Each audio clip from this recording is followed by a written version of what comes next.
নেশা নেশা সেটা নয় যেটা সন্ধ্যায় করলে সকালে চলে যায়।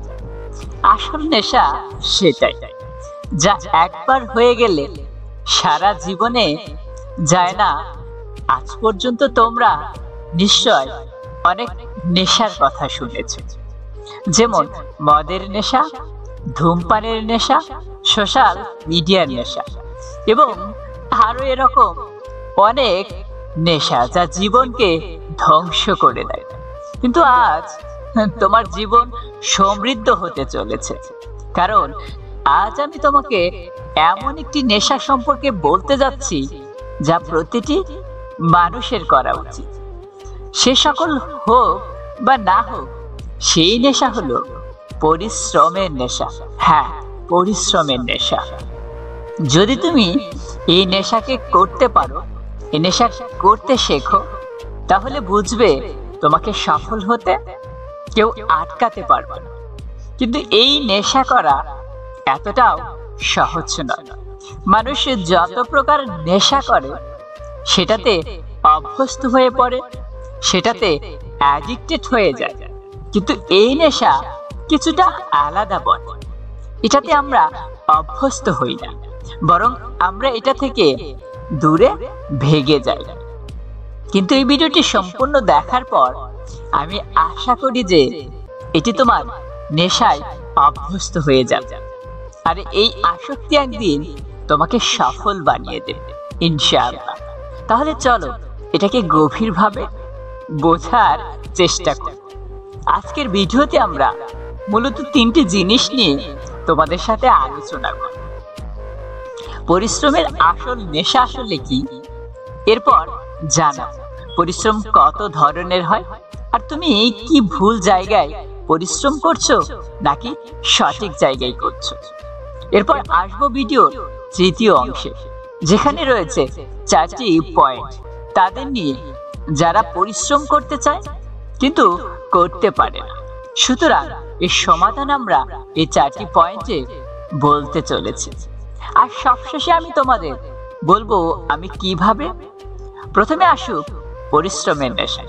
আসলে কি, এটাকে আমি যদি সহজ কথায় তোমাদের বুঝিয়ে বলি, তাহলে পরিশ্রমের নেশা মানে সীমা ছাড়িয়ে পরিশ্রম করা, অর্থাৎ পাগলের মতো নিজের স্বপ্ন নিয়ে কাজ করা। একেই বলে পরিশ্রমের নেশা। অনেক সময় তুমি নিশ্চয় লক্ষ্য করেছো, আমাদের চারপাশে এমন কিছু মানুষ আছে যারা শুধুমাত্র তাদের নিজেদের কাজ নিয়ে ব্যস্ত থাকে। তারা দুনিয়ার ফালতু বিষয় নিয়ে মাথা ঘামায়। তারা শুধুমাত্র তাদের লক্ষ্য পূরণের জন্য উদ্বিগ্ন থাকে এবং সাধারণ ভাষায় আমরা তাদের বইয়ের পোকা বলি। কিন্তু বাস্তবতা হলো তারা বইয়ের পোকা নয়, বরং তারা আমাদের চেয়ে অনেক বেশি স্মার্ট এবং বুদ্ধিমান হয়। এই সমস্ত লোকের একটি বিশেষত্ব হলো যে তারা শুধুমাত্র সেই জিনিসগুলোতে সময় দেয় যেটা তাদের লক্ষ্য অর্জনের জন্য প্রয়োজনে আসে। তারা সবসময় জায়গায় নাক গলায় না, আর এই সমস্ত লোকেরাই পরবর্তীতে তাদের জীবনের উন্নতি লাভ করে। এরাই সেই লোক যারা এই দুনিয়ায় 10% লোকদের মধ্যে থাকে। এদের একটি নীতি আছে, সেটি হলো এরা মাত্র 1 থেকে 2 বছর কঠোর পরিশ্রম করবে, পাগলের মতো কাজ করবে, কিন্তু তারপরে তারা তাদের লক্ষ্য অর্জন করার পর রাজার মতো জীবন যাপন করবে। এবং এই পৃথিবীতে এমন লোকের সংখ্যা মাত্র 10%। তুমি যদি তোমার জীবনে বড় কিছু করতে চাও, তবে তোমাকে অবশ্যই আজকের ভিডিওটি শেষ পর্যন্ত দেখতে হবে। এবং আমি তোমাদের মধ্যে কিছু লোক এমনও আছে, তারা হয়তো এই ভিডিওটি ছেড়ে চলে যাওয়ার কথা ভাবছো, কিন্তু তুমি এই ভিডিওটি ছেড়ে যেও না, কারণ এইটুকু তো ভিডিওর ইন্ট্রো ছিল। একটু পরে এই ভিডিওতে আমি তোমাকে সেই মাস্টারপিস কন্টেন্ট দেব যেটা দেখার পর তোমার মনে প্রশান্তি আসবে। তাহলে আসো ডিপলি বোঝার চেষ্টা করি পরিশ্রমের নেশা। পরিশ্রমের নেশা এর মানে হলো তোমার স্বপ্নের উপর, তোমার লক্ষ্যের উপর সীমাহীন পরিশ্রম করা। এখন কথা বলা যাক, সীমাহীন পরিশ্রম কত প্রকারের হয়। দেখো, পরিশ্রম আমরা দুভাবে করি। একটি হলো ফোকাস ছাড়া কঠোর পরিশ্রম করা, গাধার মতো পরিশ্রম করা, এবং অন্যটি হলো ফোকাস কঠোর পরিশ্রম, যেটা প্রকাশ ছাড়া কঠোর পরিশ্রম, সেটাকে সীমাহীন পরিশ্রম অর্থাৎ পাগলের মতো পরিশ্রম বলা যাবে না। সেটাতে পরিশ্রম তো হয়, সেটা হয় গাধার মতো কঠোর পরিশ্রম, যেটার কোনো রেজাল্ট পাওয়া যায় না। আর আজকাল মানুষ এরকম গাধার মতো কঠোর পরিশ্রম করেই যাচ্ছে। আর এরপর বলে, ভাই আমরা তো কোনো রেজাল্ট পাচ্ছি না। তুমি এজন্যই রেজাল্ট পাচ্ছ না, কারণ তুমি সঠিক রাস্তায় পরিশ্রম করছো না। আর চলো এটাকে একটি আমরা মাধ্যমে বোঝার চেষ্টা করি। ইমাজিন করো, তোমাকে ঢাকা যেতে হবে, সেটাও আবার পায়ে হেঁটে। তোমার হাতে আর কোনো অপশন নেই, পায়ে হেঁটে যাওয়া ছাড়া। আর ঢাকা হলো তোমার বাম সাইড, কিন্তু তুমি কঠোর পরিশ্রম করে যাচ্ছ। ডাইন সাইড দিয়ে মাইলের পর মাইল হাঁটছো, মাথা থেকে পা পর্যন্ত ঘাম ঝরছে, পায়ের ছাল উঠে গেছে, কিন্তু তুমি হেঁটে যাচ্ছ, কঠোর পরিশ্রম করে যাচ্ছ। তাহলে বলো, তুমি কি কখনো ঢাকা পৌঁছাতে পারবে? কখনোই না, কারণ তুমি পরিশ্রম তো করছো, কিন্তু সেটা রং ডিরেকশন। আর এটাই হলো সেই ভুল কারণ, যেটার জন্য তুমি তোমার গোল কখনো অ্যাচিভ করতে পারছো না। এখন প্রশ্ন হলো, আমরা যে পরিশ্রমটা করছি সেটা সঠিক ডিরেকশনে না বরং রং ডিরেকশনে আছে, সেটা বুঝবো কিভাবে? তাহলে এর জন্য তোমাকে কিছু করতে হবে। তুমি যেই ফিল্ডে কাজ করো না, হ্যাঁ তুমি যেই ফিল্ডে কাজ করো না কেন, তোমাকে এটি দেখতে হবে। তুমি যে কাজ করছো তাতে তোমার জিনিসগুলো কি সহজ হচ্ছে? সেই ফিল্ডে কি তোমার জন্য কনফিউশন হ্রাস পাচ্ছে? আর যদি উত্তরটি হ্যাঁ হয়, তাহলে বুঝবে তুমি সঠিক পথে কঠোর পরিশ্রম করছো। কিন্তু উত্তর যদি না হয়, তাহলে বুঝবে তুমি ভুল পথে কাজ করছো। আর শোধরানো একান্তই প্রয়োজন। এখন আসা যাক ভিডিওর তৃতীয় অংশে, যেখানে 90% লোকেরা যে সমস্যার মুখোমুখি হয় তা হলো তারা কঠোর পরিশ্রম করতে তো চায়, কিন্তু করতে পারে না। তারা কঠোর পরিশ্রম করতে চায় এবং তাদের লক্ষ্য অর্জন করতে চায়, কিন্তু করতে পারে না। এমন কোন জিনিস তাদের কঠোর পরিশ্রম করতে বাধা দেয়? আসে এখন এই সমস্যাটার সমাধান খুঁজে বের করা যায়। যদি তোমাকে কঠোর পরিশ্রম করতে সবচেয়ে বেশি বাধা দেয় কোন জিনিস, তবে সেটি হলো এই 4টি জিনিস। নাম্বার 1, মনের স্বচ্ছতার অভাব। তোমার অনেক কিছু করতে চাও, কিন্তু তুমি এটাই জানো না তোমাকে কি করতে হবে। তোমার ব্রেন ক্লিয়ার ভাবে জানে না যে তোমাকে লাইফে কি করতে হবে, তুমি কি করতে চাও। আর যতক্ষণ তোমার মাইন্ড ক্লিয়ার হবে না, ততক্ষণ তুমি লাইফে বড় কিছু করতে পারবে না, কারণ তুমি তোমার ফোকাসকে এক জায়গায় লাগাতে পারবে না। তোমার ব্রেন জানে না কোথায় তার শক্তি প্রয়োগ করতে হবে, এবং যেদিন তোমার ব্রেন জানবে কোথায় তার শক্তি প্রয়োগ করতে হবে, তখন বুঝবে সেদিন থেকেই তোমার সাফল্যের সিঁড়িতে উঠে গেছো। কারণ এখন তোমার ব্রেন জেনে গেছে তাকে কি করতে হবে, তারপর সে সেই কাজ তার 100% দেবে। কারণ এখন তার সামনে লক্ষ্য পরিষ্কার যে তাকে কি করতে হবে। যখন তোমার লক্ষ্য পরিষ্কার হবে, তখন তুমি নিজের প্রতি আত্মবিশ্বাস বোধ করবে। তোমার ভেতরের এনার্জি হাই হয়ে যাবে, তুমি সবসময় মোটিভেশনাল ফিল করবে। এজন্য তোমার ব্রেনের ক্লিয়ার ভাবে তোমার লক্ষ্যটা পরিষ্কার ভাবে জানা থাকা উচিত। সবার প্রথমে তোমাকে এটি ডিসাইড করতে হবে যে তুমি লাইফে কি করতে চাও। তোমার এম কি, তোমার গোল কি, তোমার টার্গেট কি। আর যখন তুমি এটা জেনে যাবে তখন তুমি কঠোর পরিশ্রম করতে সক্ষম হবে। নাম্বার 2, রং ডিরেকশনে তুমি কি কখনো নিজেকে প্রশ্ন করেছো যে তুমি যা করছো তা কি সঠিক ডিরেকশনে করছো? তুমি কি ওই গাধার পরিশ্রম করছো না তো? এবং যদি উত্তর হয় হ্যাঁ, তাহলে তুমি যতই পরিশ্রম করো না কেন তোমার লাইফে কিছুই হবে। ডিরেকশন স্পিড থেকে বেশি গুরুত্বপূর্ণ। তুমি যত দ্রুত চাও না কেন, কিন্তু যদি ভুল পথে বা ভুল ডিরেকশনে যাও তাহলে কোনো লাভ নেই, তুমি কিছুই পাবে না। যদি তুমি কঠোর পরিশ্রম করে তোমার জীবনে বড় কিছু অর্জন করতে চাও তবে সঠিক পথে কঠোর পরিশ্রম করো, খুবই জরুরি। তাই তুমি যাই করো না কেন ভেবে চিন্তে এবং সঠিকভাবে সঠিক ডিরেকশনে করো। নাম্বার 3,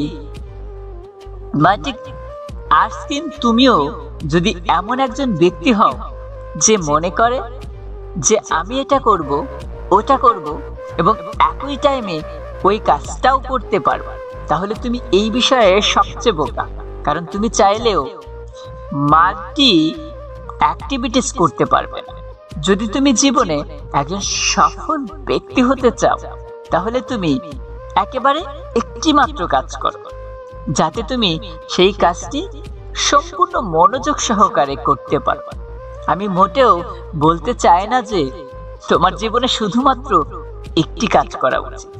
আমি বলতে চাচ্ছি যে তুমি যখনই কোনো কাজ করবে তখন শুধুমাত্র সেই কাজেই ফোকাস দাও। যদি পড়াশোনা করো তবে সেই সময় তোমার মনোযোগ শুধুমাত্র তোমার পড়াশোনার দিকে থাকা উচিত, অন্য কিছুতে নয়।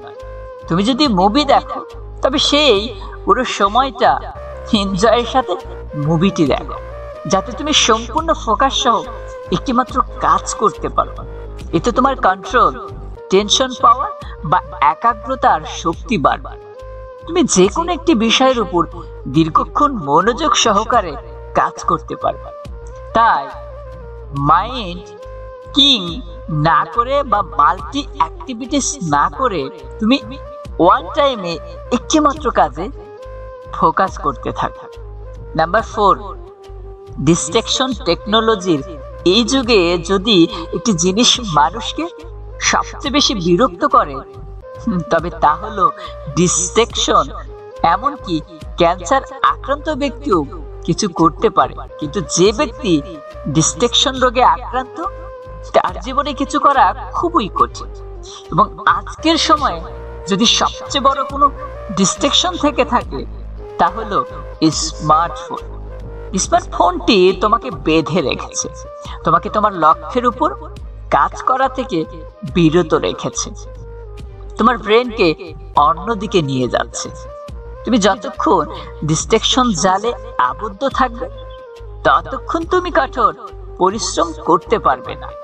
তো সবার প্রথমে তোমার ডিস্ট্রাকশন কে কমিয়ে দাও, তারপরে তুমি দেখতে পাবে যে তোমার কাজে অনেক অতিরিক্ত সময় বেঁচে আছে এবং তুমি পুরো ফোকাসের সাথে তোমার গোলের উপর কাজ করতে পারছো। আমার মনে হয় এই ভিডিওটি দেখার পর তোমার মনে কিছু বিভ্রান্তি তৈরি হচ্ছে যে ভাই আমরা তো এটাই বুঝতে পারছি না আমরা কি করব আর কি করব না। তাই চলো এখন 2 মিনিটের মধ্যে এই ভিডিওটির উপসংহার সম্পর্কে আমরা একটু কথা বলতে চাচ্ছি। দেখো, এই ভিডিওতে আমি তোমাকে শুধু একটি জিনিস বলেছি, তা হলো কিভাবে যতটা সম্ভব কঠোর পরিশ্রম করা যায়। তাই যখন তুমি যে কোনো ফিল্ডে কঠোর পরিশ্রম করবে আর আগে পরীক্ষা করে দেখবে তুমি যে পরিশ্রম করছো তাতে সঠিক ডিরেকশন আছে কিনা। তোমার মন কি পরিষ্কারভাবে জানে যে তুমি কি করতে হবে? এবং যদি উত্তর হ্যাঁ হয় তাহলে তুমি তোমার ডিস্ট্রাকশনকে কন্ট্রোল করে সেই ফিল্ডে সাহসের সাথে এগিয়ে যাও। তোমাকে সফল হওয়া থেকে কেউ আটকাতে পারবে না কখন। দেখো, একবার যদি তুমি পরিশ্রম করতে শিখে যাও, এই লোকের মধ্যে এমন কি আছে সে তার জীবনে এমন কি করে যার কারণে সে আমাদের থেকে অনেক এগিয়ে আছে? তাহলে তাদের একটাই উত্তর দিতে পারো, আমি নেশা করি, আমি পরিশ্রমের নেশা করি, এ কারণেই আজ আমি সফল। কঠোর পরিশ্রম সাফল্যের সবচেয়ে গুরুত্বপূর্ণ চাবিকাঠি।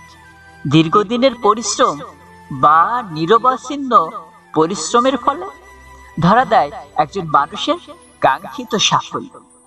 কোনো কাজে ব্যর্থ হলে তাতে হতাশ না হয়ে সেই কাজে আরো কঠোর পরিশ্রম এবং মনোনিবেশ করলে সফল হওয়া অবশ্যই সম্ভব।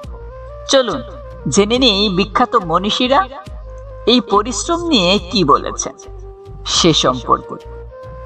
প্রাপ্তির মধ্যে কোনো প্রকার জাদু নেই, যা আছে তা হলো পরিশ্রম, পছন্দ এবং লেগে থাকা। গতকালকের থেকেও বেশি পরিশ্রম করো, কেননা সেটাই কেবল সাফল্য আনতে পারে। তোমার চরিত্রকে পরিশ্রমিত এবং উজ্জ্বল করে তুলতে পরিশ্রমের কোনো বিকল্প হয় না। পরিশ্রমই হলো সাফল্যের একমাত্র চাবিকাঠি, যা প্রতিদিনই দেবে। পরিশ্রম কখনো কাউকে ধোঁকা দেয় না এবং পূর্বেও দেয়নি। স্বপ্ন বড় দেখো, সব সময় ভালো চিন্তা করো, পরিশ্রম করো এবং যাত্রাপথকে উপভোগ করো। পরিশ্রম মেধাকেও হার মানিয়ে দেয়। যখন মেধা পরিশ্রম করতে ভুলে যায়, যদি তুমি পরিশ্রমকে নিজের অস্ত্র বানিয়ে নিতে পারো, তবে সাফল্য অবশ্যই তোমার চাকরে পরিণত হবে। তোমার পরিশ্রমের ফল হলো সবচেয়ে বেশি মিষ্টি স্বাদ। পৃথিবীতে একমাত্র একটি সত্য রয়েছে, আর তা হলো পরিশ্রম। সফল মানুষেরা শুধু সফল হয় না, বরং পরিশ্রম করে বলেই তারা সফল। আমি কখনো সাফল্যের স্বপ্ন দেখিনি, বরং আমি সাফল্যের জন্য পরিশ্রম করেছি দিন রাত। সবকিছুকেই প্রতিষ্ঠিত করা গেলেও পরিশ্রমকে কখনোই কিছু দ্বারা প্রতিষ্ঠিত করা যায় না। সত্যি কেবলমাত্র পরিশ্রমের দ্বারাই যে কেউই যে কোনো কিছু শিল্পী হয়ে উঠতে পারে, যে কোনো কিছু করতে পারে। পরিশ্রম করো সর্বদাই গোপনে, আর তোমার সাফল্যকে উল্লাস করতে দাও সরব। পরিশ্রম সর্বদাই তার প্রতিদান দেয়, নিজেকে তা মনে করিয়ে দাও। যখন তুমি সব ছাড়তে চাও, পরিশ্রম কখনো অবসাদ আনে না, যা আনে তা হলো সন্তুষ্টি। পরিশ্রম সর্বদাই সাফল্যের নিশ্চয়তা দেবে, যদি তুমি ধৈর্য এবং নিজের প্রতি বিশ্বাস রাখো। যিনি পরিশ্রম করেন না, তাহার আহার গ্রহণ করিবার অধিকার কি করিয়া হইবে? যিনি তার 1% অনুপ্রেরণা, বাকি 99%ই তার পরিশ্রমের ফল। সঠিক পরিকল্পনা আর একাগ্রতা থাকলে পরিশ্রম কারো বিফলে যায় না। একটি স্বপ্ন জাদু দিয়ে বাস্তবে পরিণত হয় না, এতে ঘাম, সংকল্প এবং কঠোর পরিশ্রম লাগে। আমি ভাগ্যের প্রতি বিশ্বাসী এবং আমি যত বেশি পরিশ্রম করি তা আমি ততই খুঁজে পাই। প্রতিভা যদি কঠোর পরিশ্রম না করে, তবে কঠোর পরিশ্রম প্রতিভাকে মারধর করে। আপনি যদি কঠোর পরিশ্রম করতে ইচ্ছুক হন এবং প্রচুর প্রশ্ন জিজ্ঞাসা করেন, আপনি খুব কঠোর পরিশ্রম সুন্দর জিনিসের আড়ালে লুকিয়ে থাকে। পুরুষরা দেখো, মানসিক সংঘাত এবং রোগে যারা মারা যায়, তারা কঠোর পরিশ্রম করে মারা যায় না। কঠোর পরিশ্রম করুন, মজা করুন, ইতিহাস করুন। আমি শিখেছি যে জীবনে যা কিছু মূল্যবান তা ধৈর্য এবং কঠোর পরিশ্রম থেকে আসে। সাফল্য সিদ্ধতা কঠোর পরিশ্রম, ব্যর্থতা থেকে শিক্ষানুগত এবং অধ্যবসায়ের ফল। পৃথিবীতে প্রত্যেক সফল মানুষই পরিশ্রমের মাধ্যমে তাদের সফলতা অর্জন করতে পেরেছে। সফলতা পায়ে হেঁটে তাদের কাছে আসে। আমি কঠোর পরিশ্রম করি কারণ আমি আমার কাজকে ভালোবাসি। প্রত্যেক মানুষেরই কৌতূহল আছে, কিন্তু নিজের কৌতূহল মেটানোর জন্য প্রয়োজনীয় পরিশ্রমটি করে না তারা। আমাদের জীবনে আমাদের কঠোর পরিশ্রম করতে হবে, যাতে আমাদের পিতা মাতা সম্মানিত হয়। আলোচ্য পরিশ্রম সম্পর্কিত এই উক্তি ও বাণীগুলো কোনটা তোমাকে সবচেয়ে বেশি অনুপ্রাণিত করে, সেটি কমেন্ট করে অবশ্যই জানাবে। তোমাকে হয়তো বা বোঝানো হয়েছে যে বিজয়ীরা ভিন্ন কিছু করে, কিন্তু বাস্তবতা এমনটা নয়। বিজয়ীরা ভিন্ন কিছু করে না, বরং তারা কোনো কিছুকে ভিন্ন ভাবে করে। শোনো, তোমাকে বলি, এই পৃথিবীতে যারা জীবনে বড় কিছু করেছে তারা প্রথমবারই জয়ী হয়নি, বারবার হেরেছে, নিজের হারগুলো থেকে শিখেছে, তারপরে জয়ী হয়েছে। তুমি জীবনে কতবার হেরেছো তাতে কোনো কিছু যায় আসে না, কারণ তোমার একটি মাত্র জয় সমস্ত হারের যোগ্য জবাব দেবে। আমাদের শেষ নিঃশ্বাস পর্যন্ত চেষ্টা করে যাওয়া উচিত, নিজের শেষ নিঃশ্বাস পর্যন্ত চেষ্টা চালিয়ে যাওয়া উচিত। অর্জিত হোক বা না হোক, বর্তমান নিয়ে বেঁচে থাকো। অতীতকে অত মনে না করে, ভবিষ্যতের কথা অত না ভেবে বর্তমানকে কাজে লাগো। আজকের মধ্যে ডুবে থেকে কঠোর পরিশ্রম করো, যাতে আগামীকাল তুমি নতুন ভাবে আবির্ভূত হও। একটা কথা মনে রেখো, কিছু করার ইচ্ছা আমাদের মধ্যে আছে, কিন্তু আমরা করতে পারছি না, কারণ যার হাতে অঢেল সময় আছে সেদিনের বেশিরভাগ সময়টাই দুঃখ, কষ্ট, ডিপ্রেশনের মধ্যে দিয়ে অতিবাহিত করে। ব্যস্ত জীবনে এত কিছু মাথায় আসে, শুধু মাথায় আসে জীবনে বড় কিছু করতে হবে, ভালো কিছু করতে হবে। যারা আমার হারের অপেক্ষায় আছে তাদের এই ভ্রান্ত চিন্তা ভাবনা দূর করতে হবে। আমাকে আরো বেশি মেহনত, আরো বেশি পরিশ্রম করতে হবে। আর হ্যাঁ, পরিশ্রমটা নীরবে মনে রেখো, সফলতা নামের তালা একমাত্র পরিশ্রম দিয়েই খোলো। সত্যি বলতে, নিজের ইতিহাস লেখার জন্য যতটা কলমের প্রয়োজন তার থেকে অনেক গুণ বেশি সাহসের প্রয়োজন। তাই ভুলে যাও কে কি বলছে, কে কি ভাবছে। তোমার একটি জয় সকল অপমানের যোগ্য জবাব হবে। আর যে তার আসল মজা তো তখনই, যখন সবাই হারের অপেক্ষায় বসে থাকে। তাই অন্যের কথায় কান দিও না। যারা যেটা ভাবছে ভাবতে দাও, যারা যেটা বুঝছে বুঝতে দাও, যারা যেটা করছে তাদেরকে করতে দাও। একটা কথা মাথায় রেখো, মাঠে পরাজিত ব্যক্তি জিততে পারে, কিন্তু মনের দিক থেকে পরাজিত ব্যক্তি কখনোই জিততে পারে না। সর্বদাই ইতিবাচক চিন্তা নিয়ে নিজের দিন শুরু করো। সবার জীবনেই সমস্যা থাকে, কিছু মানুষ ভয় পায়, আর কিছু মানুষ ভয়কে জয় করে দেখায়। কিছু মানুষ মন থেকেই হেরে যায়, আর কিছু মানুষ হেরে যাওয়ার শেষ মুহূর্ত পর্যন্ত চেষ্টা করে যায়। এটা তোমার উপরে নির্ভর করছে তুমি কোনটা গ্রহণ করবে। তবে মনে রেখো, একটা সময় পরে প্রশ্নের সম্মুখীন তোমাকে হতেই হবে। তুমি কি করো, কতটা টাকা উপার্জন করো, আর এ বিষয়ে কোনো সন্দেহ নেই যে তুমি চেষ্টা বন্ধ না করা পর্যন্ত কেউ তোমাকে হারাতে পারবে। সত্যি বলতে, মেহনত তো আমাদের করতেই হবে। কেউ যদি আজ করে তাহলে কাল সুখে। তবে মনে রেখো, সময় শরীর সবার সাথ দেবে না।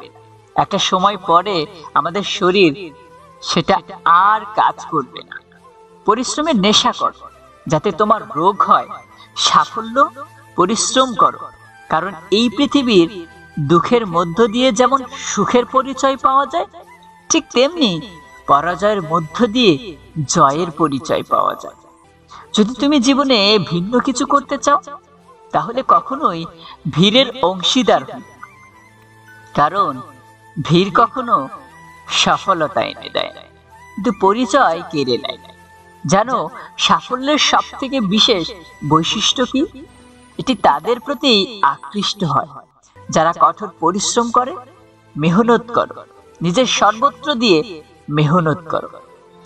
কালের আজ নয় কাল করব, এই চিন্তা ভাবনা ঝেড়ে ফেলে দাও। চিন্তা ভাবনা ত্যাগ করো। মনে রেখো, তুমি তোমার গন্তব্য থেকে ততক্ষণ দূরে থাকো যতক্ষণ না পর্যন্ত তুমি প্রথম পদক্ষেপটা নিচ্ছ। আমরা তো শুরু করতেই ভয় পাই, কিন্তু সত্যি বলতে শুরু করার পরে যে কোনো জিনিসই সহজ মনে হয়। শুরু করো যত দ্রুত সম্ভব। শুরু করো যে বিষয়গুলি তোমাকে চ্যালেঞ্জ করে, সেগুলোই তোমাকে চেঞ্জ করে। তাই কখনোই সংগ্রামকে ভয় করা উচিত নয়, কারণ এটি এমন একটি গল্প যা সফল হওয়ার পরে সবাই বলতে চায়, হ্যাঁ সবাই বলতে চায়, জীবনে অনেক সময় আমরা নিজেদের প্রতিভা কিংবা অর্জনকে অন্যদের সাথে তুলনা করি। বাটখারার এক পাল্লায় তাকে রেখে আরেক পাল্লায় নিজেকে দাঁড় করিয়ে নিজেকেই প্রশ্ন করি, আমি কেন তার অবস্থানে পৌঁছাতে পারলাম না? আর বর্তমানকে এই রিংস আর টিকটকের লাল নীল দুনিয়ার চক্করে পড়ে এই রোগ যেন বেড়েই চলেছে।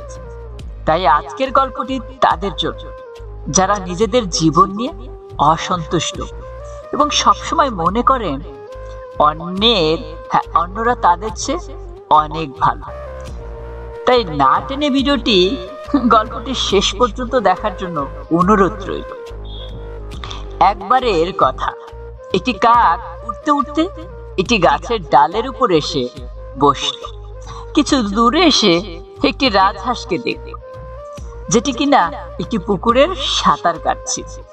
রাজহাঁসের সাদা ঝকঝকে পালক দেখে গ্রামবাসী মুগ্ধ হয়ে তাকিয়ে থাকে। কাকটিও বেশ আগ্রহী হয়ে রাজহাঁসটির কাছে যাওয়ার সিদ্ধান্ত নিল। কিন্তু গ্রামবাসীদের কাছে যেতেই কাকটি কিছুটা অস্বস্তিকর পরিস্থিতির সম্মুখীন হল। গ্রামবাসীরা হাত নেড়ে নেড়ে কাকটিকে তাড়িয়ে দিতে লাগল, যেন তারা কাকটিকে আশেপাশে দেখতে চায় না। কাকটি ভাবলো, আমি হয়তো তাদের নোংরা করে দেব, তাই তারা মনে ভয় পাচ্ছে। তাই সে আরেকটি জায়গায় গিয়ে বসলো, কিন্তু সেখানেও গ্রামবাসীরা তাকে তাড়িয়ে দিল। এই ব্যবহারে কাকটির মন খুবই খারাপ হয়ে গেল। সে দেখলো রাজহাঁসকে সবাই তার সুন্দর পালকের জন্য প্রশংসা করছে, খুব বাহবা করছে, কিন্তু তাকে কেউ ভালো চোখে দেখছে না, সবাই শুধু তাড়িয়ে দিচ্ছে। মনের গভীর হতাশা নিয়ে কাকটি গ্রাম ছেড়ে একটি জঙ্গলে চলে গেল। একটি গাছের ডালে বসে ওইসব ভাবতে ভাবতে তার চোখ দিয়ে জল ঝরছিল। সে আফসোস করে বলল, আমার এই কালো পালকের কারণেই সবাই আমাকে অবহেলা করে। ইস, যদি আমার রাজহাঁসের মতো সাদা সাদা পালক থাকতো, তবে আমিও নিশ্চয় সুখী হতাম, মানুষের ভালোবাসা পেতাম, বাহবা কুড়াতাম। এমন সময় এক বৃদ্ধ কাক ওই জঙ্গল দিয়ে যাচ্ছিল। তার কান্না ওই বৃদ্ধ কাকটির নজরে পড়ল। বৃদ্ধ কাকটি উড়ে তার কাছে গেল এবং জিজ্ঞেস করলেন, তুমি কাঁদছো কেন? এত দুঃখ কিসের? কাকটি তার কান্না থামিয়ে উত্তর দিল, আমার এই কালো পালকের জন্য আমি খুব কষ্টে আছি। আমার পালকগুলো দেখতে খুবই বিশ্রী, কেউ আমাকে দেখতে পারে না। বৃদ্ধ ব্যক্তি মৃদু হাসি দিয়ে বললেন, তাহলে তুমি কেমন দেখতে হলে খুশি হতে বলো তো? কাকটি বলল, আমি যদি রাজহাঁস হতাম তবে কতই না ভালো হতো। বৃদ্ধ কাকটি শান্তভাবে উত্তর দিলেন, অবশ্যই ভালো হতো। আমি গভীর জঙ্গলে থাকা সেই পানির রহস্য হলো যে কেউ তার শুদ্ধ হৃদয় নিয়ে সেই পানিতে গোসল করে সে নিজের রূপ। তুমি চাইলে আমি তোমাকে সেখানে নিয়ে যেতে পারি, তবে তার আগে আমি চাই তুমি রাজহাঁসের কাছে গিয়ে জিজ্ঞেস করো সে কি সত্যি তার জীবন নিয়ে সুখী। কাকটি একটু অবাক হল। বৃদ্ধ কাকের কথায় রাজি হয়ে গেল। কাকটি আবার পুকুরের দিকে উড়ে গেল। সে দেখলো রাজহাঁসটি পুকুরের তীরে শান্তভাবে সাঁতার কাটছে।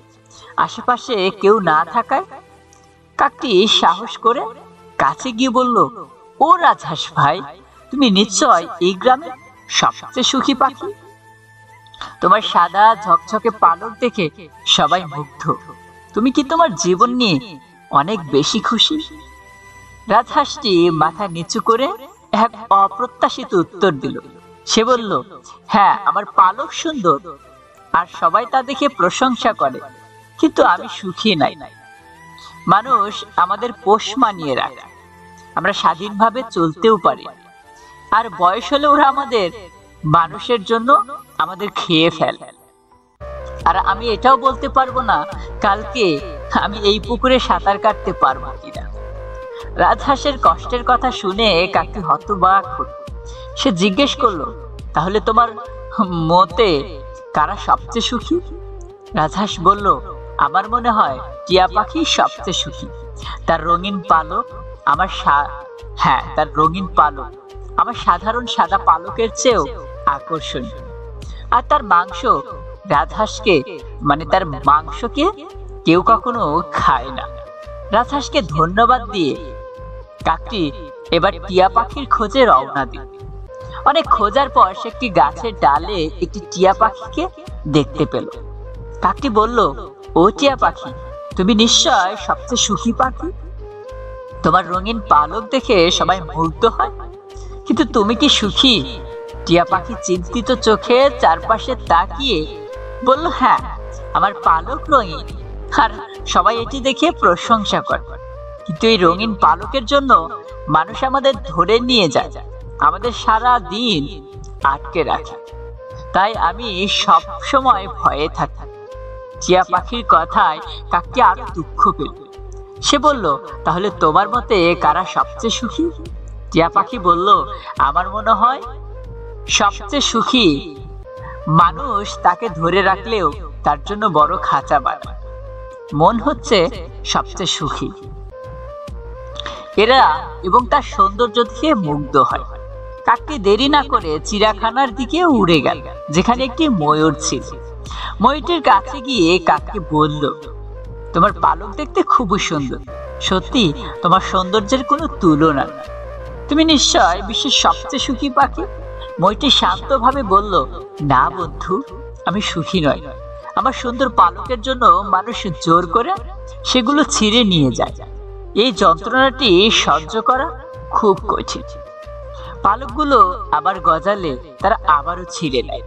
আমার এই দুঃখের চক্র কখনো শেষ হয় না। ময়ূরের কথায় প্রাপ্তি খুবই মর্মাহত। ময়ূরের কথায় কাকটি খুবই মর্মাহত হল। ময়ূর বলল, সত্যি বলতে কি, আমি যদি কাক হতে পারতাম তবে এই ভালো হতো। তোমার মতো সাধারণ পাখি যার প্রতি মানুষের কোনো আগ্রহ নেই, তোমরা কত স্বাধীনভাবেই না জীবন যাপন করতে পারো।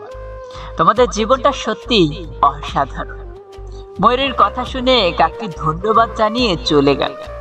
প্রথমবারের মতো সে নিজের কাক হওয়ার জন্য কৃতজ্ঞতা অনুভব করল। কাকটি আবার বৃদ্ধ কাকটির কাছে ফিরে এলো। তারপর সব কথা বৃদ্ধ কাকটিকে বলল। সবশেষে বলল, আমি আর অন্য কোনো পাখি হতে চাই না। আমি কৃতজ্ঞ যে আমি একটি কাক। ইংরেজিতে একটা কথা আছে, আমাদের জীবনে যদি আমরা খেয়াল করি, আমরা অনেক সময় একই রকম সমস্যার মুখোমুখি হই। আমরা অহেতুক নিজেদের অন্যদের সাথে তুলনা করি, যা আমাদের অসুখী করে তোলে। এতে আমরা আমাদের যা আছে তার জন্য কৃতজ্ঞ হতে পারি না এবং একটি হতাশার চক্রে থাকি। তাই যা আছে তা নিয়ে সন্তুষ্ট থাকুন এবং অন্যদের অনুকরণ করার চেষ্টায় সময় নষ্ট করুন না। উপরওয়ালা একজনকে আলাদা আলাদা নিয়ামত দিয়েছেন। মনে রাখবেন, স্রষ্টা সব সৃষ্টি সুন্দর, অন্যের তুলনায় নিজেকে সুখী করার থেকে আপনার যা আছে সেটা নিয়েই কৃতজ্ঞতা প্রকাশ করুন, সেটা নিয়েই সুখী থাকার চেষ্টা করুন। দেখবেন আপনি পৃথিবীর সব থেকে সুখী মানুষ, অন্তত এটা নিজেকে মনে করতে পারবেন। তো ভিডিওটা যদি ভালো লেগে থাকে তাহলে কমেন্ট করে অবশ্যই জানাবেন। আর এরকম নিত্য নতুন ভিডিও পেতে আমাদের চ্যানেলটি সাবস্ক্রাইব করে রাখবেন। এতটুকুই, দেখা হচ্ছে পরবর্তীতে আবার নতুন কোনো একটা ভিডিওতে। ততক্ষণ ভালো থাকবে, সুস্থ থাকবে, আর নিজের খেয়াল অবশ্যই রাখবেন।